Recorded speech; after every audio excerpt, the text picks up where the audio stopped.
This is Ray. This is Andy. And this is FDS Local Sports. Week 3's in the books, Ray. Week 3 is in the books. Andy, we made a big trip over to the island to catch out the PEI Island Mariners versus the St. John Wanderers. It was a very eventful trip. We'll get into that. Now, before we get going here, guys, bit of housekeeping real quick. If you're watching this on YouTube, can you please click the subscribe button below the video?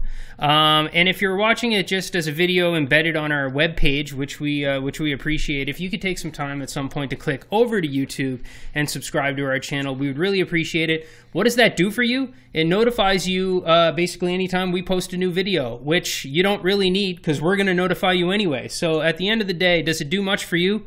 No. What does it do for us? It will allow us to do more and more with our YouTube channel because a lot of features are tied to subscription numbers. So we're basically asking you for a favor. That's all. We appreciate it. Ray. Is that what we call an Andy rant or an Andy ask? That was an ask. I was definitely not ranting. All right. Andy ask. There you go. Appreciate your time. All right, Andy, let's talk about our trip over to the island. Let's do that. I want to ask you one question right off the bat. Did you prepare for this game the way we should have compared, or did we prepare as well as we could have heading into this game? Absolutely not. I mean, we went there preparing for the chance that we would be standing in the rain and otherwise thinking we'd be totally fine. Right. We probably should have prepared the way we did for the Vanier Cup, which took place in the winter. It was frigid in PEI. The combination of no sun whatsoever, the odd sprinkle here, though it really didn't rain at all, and the howling winds. I mean, and us just being the wusses that we are. It was freezing. It was freezing. We attempted a pregame broadcast, and the wind blew the camera over two or three times. Camera was gone. Halftime update was done from in the car after letting it run with the heater cranked for 10 straight minutes. And just so you know, I mean, we have invested. We have a sturdy camera holder, so that camera holder meant nothing in the wind that day. No, we needed some type of base we could fill with water or something. Otherwise, it wasn't going to happen. It was a frigid trip, but we had a blast. Next time, I guess we have to plan for not just the chance of rain, but for frigid temperatures. Well, listen, I'd love to let this lead into Ray's rant number 2 of the year. I'd love to go on about the weather, but we've talked about it enough. Let's talk about some football. Let's do it. Talk about some football? Yeah. Because I'll tell you, you mentioned the wind. The wind in this game, Andy, was a huge factor all game long. Was it ever? Until the fourth quarter, but I'll talk about that a little bit later. In the first 3 quarters of this football game, the wind was a major factor. Neither team was having much success in moving the ball against the wind. And this game all got started on a St. John touchdown with the wind down the end zone. Yep. But the turning point in this game, Andy, to me, was before the turning point in the second quarter. St. John finally PEI was really struggling with the ball. Mm-hmm. In the second quarter, they finally get the wind at their back, and Petrosky. He came out. Thank you so much for coming over and helping us with your last name. As you can see, we made a mental note of it, and that mental note has probably failed us. It's probably failed us. Petrosky. But he makes a huge bomb down the sideline to number 82, takes it to the house for a touchdown. Pass, yeah. He was hurt in the end zone after the play, but what a beautiful play down in the end zone. They took advantage. The moment they had the win, they took a shot. They took, and in fact, Petrosky took a bunch of shots against the wind later in the game. He started letting it fly, and I was really impressed. But yeah, that first pass, beauty. Receiver managed to leg out the defender, got in the end zone, and he was down for quite a while. So I don't know if it was I don't know if it was a cramp or whatnot, but took a bit for him to come off the field. The FDS turning point in this game, Andy. Yeah. Like how I did that? Yeah, I like that. The FDS turning point in this game, though, St. John had the ball around the 45-yard line heading into the end zone with the wind at their back. Number 1 ran a sweep play towards the benches, and as he got out to the benches, there were multiple missed tackles on this play. Right. He danced along the sideline. Next thing, he broke free, and he ran it to the house for a touchdown, and really the Mariners never came back from that play. That play is what changed the momentum in this ball game. Yeah, and it was a tough break for PEI too, and they were very frustrated with themselves. I mean, there weren't just missed tackles, Ray, but I think we actually had a few Mariners take out other Mariners on the play, in the pursuit that they were frustrated about. We were right there, feet away from it, and it was hard we couldn't quite put together what happened as he was charging towards the end zone. But yeah, I believe basically everybody was in hot pursuit, and a few Mariners took each other out. Yeah. It was an exciting play. It happened right in front of us on the bench there. But yeah, it definitely was the difference in the game. One of the big things, Andy, being on the bench. I mean, we were on the bench for the MFL championship last year as well, but being on that sideline with the Wanderers, the size of that defense, when you looked at guys like Danny Oliver, Rob Fox, Chris Freak, the defensive back, and Chris Searle, these guys are monsters on defense. They really are big boys. Chris Freak doesn't look like he should be playing defensive back. The size of the St. John team as a whole, their offensive line walked by a couple of times, and I mean that was the only time the wind wasn't killing me. Yeah, and these guys are massive. Those two running backs, the Mariners were just taking their life into their own hands every time they tried to step in front of these guys and tackle them. So that's a big team. Yeah, that's a big team. Talking about those running backs, and this is what I was delaying to the fourth quarter. Evan Arnold, who I've called the bus. Yeah. Number 34, whose name's not on the website, he was also at running back this day. Mm-hmm. If Arnold's the bus, I'm calling this guy a Mack truck, number 34, because these two guys pounded that ball, whether it was with the wind, against the wind. In the fourth quarter, these guys drove the game to victory. And, Mariners could not stop these guys. Whether it was up the middle, out to the side, they were just pounding yardage every time they touched that ball. Oh, it was painful. We talked to a few of the Mariners. We had a conversation with Ryan Richardson in the end zone there where he had just made a tackle or attempted to make a tackle. And he was like, it's like I believe he said the subway coming at you, basically. Yeah. But nonetheless, Ryan continued to jump in front of this guy over and over again. So well done there. But wow, huge. It was a big game. St. John wins this game. 23-6 was the final score. This was a chippy game. Yeah. And we're not going to talk too much about it. Our buddy Donnie Mitchell, the big blue ox, he had about enough of these young guys at one point. He ended up getting ejected from the game. You know what, though? I was having enough of these young guys a little bit, too. So I'm going to tell you guys, standing in between the two benches, I don't know what was contributing more to my headache, the brain freeze or the yap. Especially, by mid-third quarter, there was no need for this. But you know what? I want to commend the leadership on both sides we got to see to try to keep that under control. Tex and Richard Lush on the Mariners side, the Wanderers and all their Danny Oliver. Danny Oliver called his guys in. He said, "Boys, let's get going. Focus. Get your head in the game." Yeah, something I heard on both sides over and over again is way to stay out of your head, way to keep it out of your head, and great job on that, keeping things under control, because it was a chippy game and there was a lot of talking. And I'm going to leave it at that, because that's football. That's football. And I'll just say my big shout out, or my highlight of this yapping of the entire day, is somebody took the time to make fun of Tex for his bright blue pants. Yeah. And then I believe maybe a coach said something or it definitely wasn't Coach Jowdry, but somebody said something to him, and Tex looked at them and said, "Well, I'm dressed in these blue pants because I'm an old ass man, but I showed up to play." Whoa. And mic drop. So well done there, Tex. That was a highlight for me. One other highlight for me in this game, Nick Brinkowski, the wide receiver, number 2 for St. John. Who doesn't have an R in his last name, but keep going. I love that you should pronounce your name this way, but I'll tell you, he made a couple of OBJ catches in the end zone. Oh, yeah. And on that field, he is an awesome wide receiver. 100%. And real quick, shout out to number 2, the smaller receiver on the Mariners. They were very very zoned in on Brennan Davis Yes. the whole way. But they definitely took a couple of shots. Man, I can't think of his name. Leslie Green? Is that it? No, that's the wrong guy. He plays for the Mustangs. He plays for the Mustangs. Anyways, I'm so sorry I can't remember your name, but almost connected on a couple real big ones. And he's fast, yeah. too. He's super fast. Yep. Really good receiver. Yep.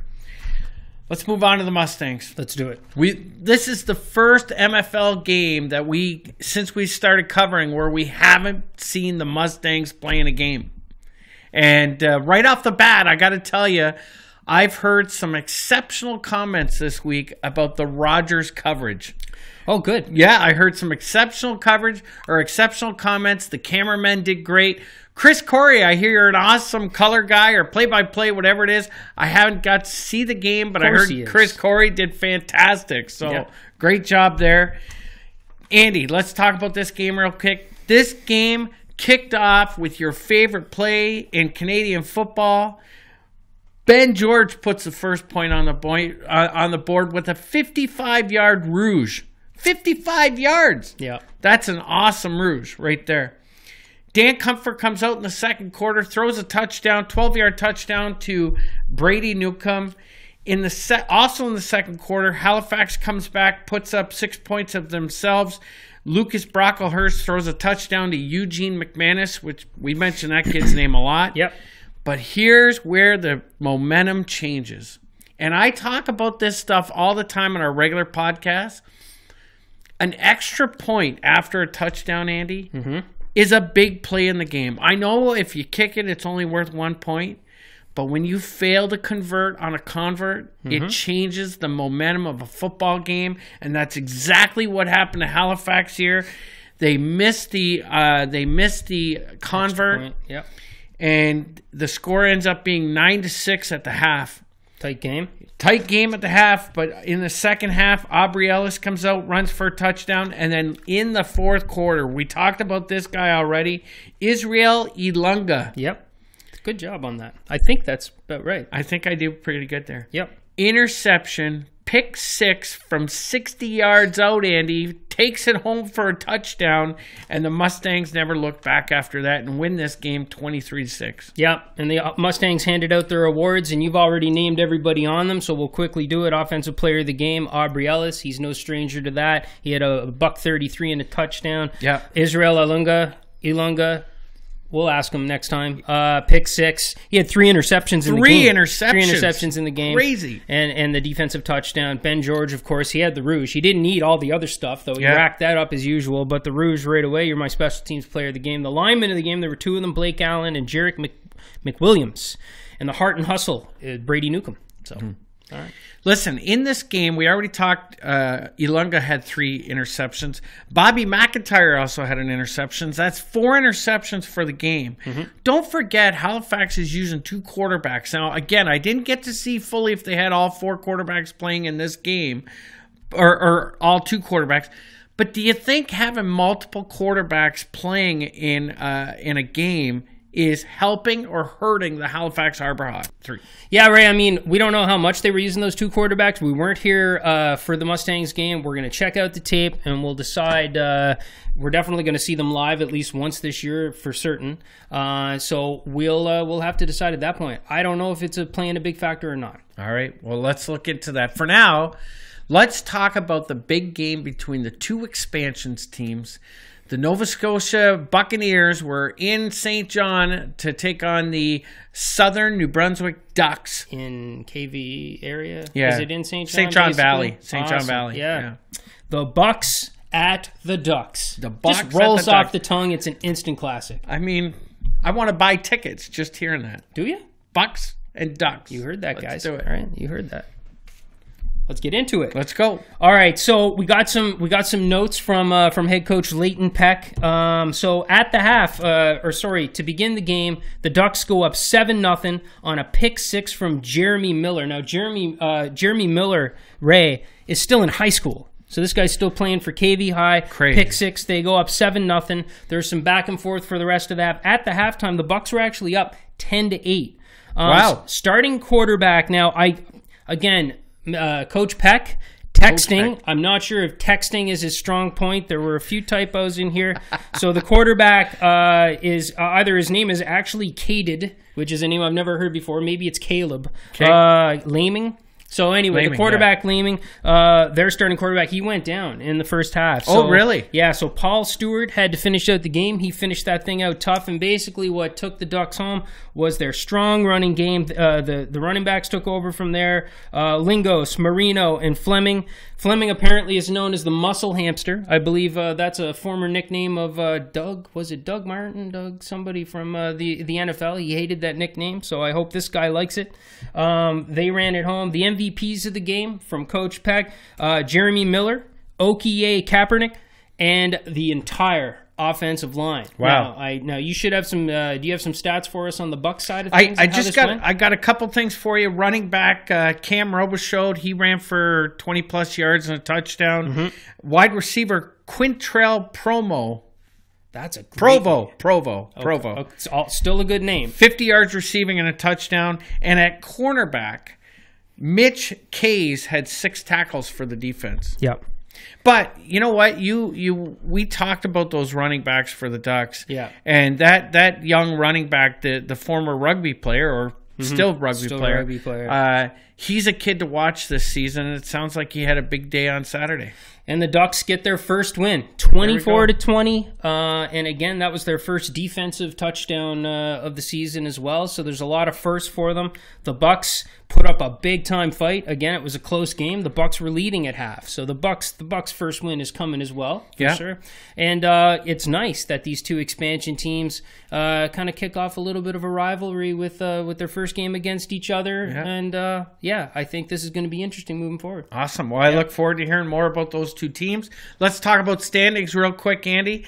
St. John's now leading the league 3-0. You got the Islanders and Mustangs tied for second at 2-1. You got the Halifax Hawks and the Ducks. Yep. They're at 1-2, and the Bucks are following the pack at 0-3. Mm-hmm. But we're only midway through the season, Andy. Yep. Lots can still happen during this season. And we are coming up to week 4, and we have 3 big ball games coming up. The Moncton Mustangs are traveling over to PEI to take on the Island Mariners. Dress warm, fellas. Mustangs, take your hoodies. Take your hoodies. You may need them over there. Yep. And the Bucks are back in St. John this week, but instead of playing the Ducks, they're taking on the St. John Wanderers. So this should be a really good game. Bucks, they're a tough team. They're a tough team, but go in there and... Yeah, and again, we keep saying every week, and we'll say it again, that there's some games here that are going to help us understand the landscape, right? Yep. You and I went over to the island to figure out just how good the Wanderers really were and just how good the Mariners really were. Yeah. And, and obviously the Wanderers came out on top. They're a massive team. They are what their record shows. For sure. The Mariners, I think I want to see the Mariners matched up a few more times. This Mustangs matchup is going to be very interesting. This is a good game. I really think it's going to be. Because the Mariners' offense, they can score, especially when when the wind isn't killing them and so on. So I'm interested to see where that goes. And again, if somebody can clarify for us, because I don't think we're 100% sure how the playoffs are going to work this year with 6 teams, whether 4 teams are going to make the playoffs or not. But figuring out who that 3rd and 4th team in the standings is going to be, I think, is a bit of a wild card. So absolutely. A matchup I'm looking forward to seeing. Hopefully, it's on the schedule. Is the Harbor Hawks versus the Mariners? Yeah. Yeah, that'd be a really good game. That's going to be an interesting one. But the Halifax Harbor Hawks have their hands tied this week because they're at home against, fresh off their first win, big victory. The Southern MB Ducks will be down in Halifax this week taking on the Harbor Hawks. Momentum. That should be a great game as well. 100%. Andy, that's local sports for this week. Yes, sir. I'm not going to get to the games this weekend, none of them, as work is sending me off to Toronto. So I'm sure next week Jeannie B will step in for me, and she'll be there for some coverage as well. And but Ray's obviously going to update me with what happens over the weekend. I'm going to see it all on Facebook. I might send along a little video message from the Big Smoke. Oh, that'd be great. We'll see. Let's do it. We'll see. All right, guys. Hope you enjoyed this. Don't forget... follow up with Andy's Ask. Go subscribe to our YouTube channel. And thanks again for watching FDS Local Sports. Thanks, guys.